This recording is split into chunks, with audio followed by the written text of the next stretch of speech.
नहमदुहु व नुसल्ली अला रसूलिहिल करीम अम्मा बाद फ़ौज़ बिल्लाहि मिनश शैतानिर रजीम बिस्मिल्लाहिर रहमानिर रहीम। लक़द काना लकुम फ़ी रसूलिल्लाहि उस्वतुन हसना।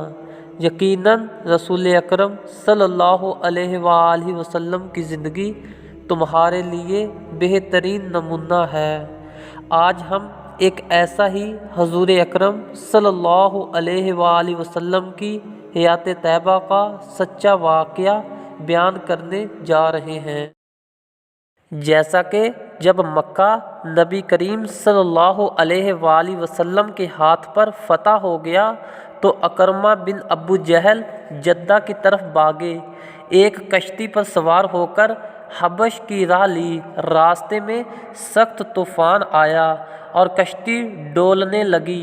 अव्वल तो देवताओं और देवियों को वास्ता और वसीला बनाया और इन्हें मदद को पुकारा, लेकिन जब तूफ़ान ने शिद्दत पकड़ी और कश्ती का गर्क होना यकीनी नज़र आया तो इसने सब मुसाफिरों के सामने अहद किया कि मैं मोहम्मद सल्लल्लाहु अलैहि वसल्लम के रब पर ईमान ले आऊँगा।